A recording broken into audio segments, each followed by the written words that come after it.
버티는 잡을까요? 똑같으세요? 진짜 단서였을지. 근데 가끔 그런 대한민국에서 총기 살인이라니. 그 새끼 돌아온 것 같다. 붙는 거지? 진짜 열심히 한번 해볼게요. 진짜 킹피셔야? 너 킹피셔. 뭐 이제부터는 킴피셔 기사 쓰지. 저격 지점에서 뭐 발견했다거나. 날은 올지도 모르겠다 생각은 해요. 나를 좀 이상하지 않습니까? 솔직히 막 킹피셔한테 총 맞아 죽었다고 해도 이상할 거 없는 놈이잖아. 뭐 알고 왔냐? 야, 혹시 아냐? 그 소중한 것들을 잃게 되면 어떨 것 권태상 어딨어? 찾아낼 수도 있겠구나. Welcome back to Kdramas Decoded, and don't forget to subscribe so you never miss an episode of your favorite K-drama. Today, we're recapping a Bona Fide Killer episode 2. In this episode, the police begin hunting for Kingfisher. Bona's secret identity is put at risk, and we meet a mysterious new character who may become her most dangerous enemy yet. So without further ado, let's get started. The episode opens with the police arriving at Minho's apartment to investigate his death. This is the same man Bona shot with a sniper rifle in the previous episode. As the investigation begins, the police uncover his criminal history. It turns out Minho was far from innocent. 3 years earlier, he had staged the death of his pregnant wife in order to claim a large insurance payout. Although he was eventually caught, he only served 3 years in prison. What's even more shocking is that he had been released just 3 days before his death. The investigators believe justice was never truly served.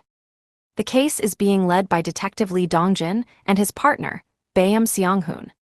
While examining the crime scene, they discover a sniper bullet lodged deep inside the wall. By analyzing the bullet's trajectory, they determine exactly where the shot was fired from. Their calculations point directly toward a church, located a considerable distance away. The long shooting distance immediately tells them this wasn't the work of an ordinary criminal, but a highly trained sniper. Detective Dongjin quickly suspects Kingfisher. He has encountered the infamous assassin before, and according to police records, Kingfisher has already been linked to 93 killings. Because of that, the investigation becomes an extremely high priority. The detectives decide to review the church's CCTV footage. However, when they access the security system, they discover that every recording from that time has been deleted. To make matters worse, a choir rehearsal was taking place inside the church during the assassination. The loud singing completely masked the sound of the sniper rifle, allowing Bona to enter, carry out the mission, and leave without anyone noticing. The story then shifts to Tissang. Early that morning, he drops his young daughter Yul off at school before reviewing footage from the car explosion that happened the previous day. That's when we discover his wristwatch isn't just a watch. It's actually a hidden camera. The device captured the entire incident on the road. Around the same time, news spreads across the country that Kingfisher has returned. Inside police headquarters, everyone is talking about the mysterious assassin. Tissang is called into his boss's office. Until now, he had been investigating a major drug cartel. But the chief orders him to put that investigation on hold and focus entirely on tracking down Kingfisher. Meanwhile, Bona visits the organization's weapons expert, Bong T-Man. As they're discussing work, Bona suddenly receives a phone call from her daughter Yul. The moment she answers, her personality changes completely. The cold, ruthless assassin instantly becomes a gentle, caring mother. The other members quietly move out of view, so Yul won't accidentally see anyone in the background. After the call ends, Bongpal becomes concerned. He remembers that Bona didn't wear a mask during the sniper mission. If any cameras captured her face, her identity could be exposed. Meanwhile, Tissang visits Detective Lee Dongjin to ask about the Kingfisher investigation. Dongjin points out something unusual. Kingfisher has never carried out an assassination during broad daylight before.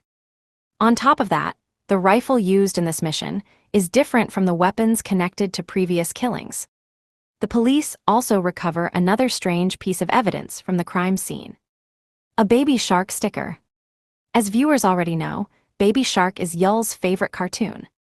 Later, when Tissang notices the exact same Baby Shark sticker on Bona's arm, he briefly wonders if there's any connection. But after a moment, he dismisses it as nothing more than a coincidence. From the audience's perspective, however, it's clear Bona made a careless mistake. Unfortunately, the police aren't the only ones watching her. Someone else has been secretly following Bona and her family. An unknown person possesses photographs of Bona, her husband, her daughter, and even pictures of Bona using her sniper rifle on the rooftop. These photos are anonymously sent directly to Bona. However, the sender's identity and motives remain a mystery. The following day, the story moves to Durumi Electronics. There, we meet a new member of the organization named Oh Hyun Nam. She appears cheerful, friendly, and eager to impress. At the same time, we're given a closer look at the organization's different members and their specialties. Yi Sol is responsible for forging official documents. Bong Tae-man designs and maintains the team's weapons. Go Young-gap, also known as Dr. Go, specializes in making murders appear to be natural accidents. He was the one responsible for making the exploding car in the previous episode look like an unfortunate accident rather than an assassination. Bong Pal acts as the coordinator between clients and the assassination team, ensuring every operation runs smoothly.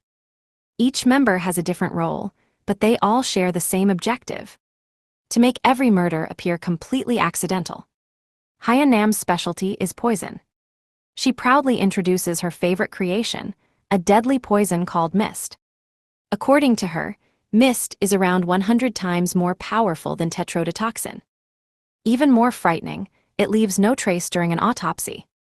Hyun Nam claims she's admired Bona for years. But Bona immediately senses that something about her doesn't feel right. She refuses to trust her.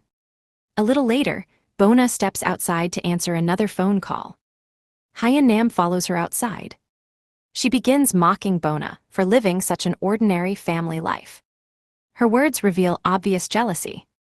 Bona calmly warns her that if she joined this organization hoping to become some kind of hero, she's in the wrong place. At the same time, Tissang receives a text message from an unknown number. The sender claims to have valuable information about Kingfisher and asks him to meet at a nearby cafe. Then comes the episode's biggest twist. Hyun Nam secretly poisons Tissang. She then reveals everything to Bona. Unless Tissang receives the antidote within 1 hour, he'll die. Bona is left with no choice but to follow Hyun Nam's demands. Then another huge secret is revealed.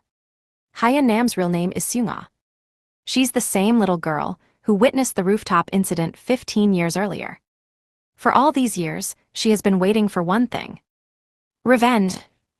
She deliberately joined the organization, earned Bona's trust, learned everything about her family, and patiently waited for the perfect opportunity to strike. Bona quickly realizes how serious the situation has become. But her next decision shocks everyone. She picks up the poison and drinks it herself. Looking directly at Hyun Nam, she says that if she's going to kill her husband, she might as well kill her too. Even Hyun Nam is left stunned by Bona's response. The episode ends on this intense cliffhanger. Will Bona manage to save Tissang? Can they obtain the antidote before it's too late? And how will the 15-year-old grudge finally come to an end? We'll have to wait until episode 3 to find out. If you enjoyed this recap, don't forget to like the video, subscribe to the channel, and turn on notifications so you don't miss the next episode recap. Thanks for watching, and I'll see you in the next one.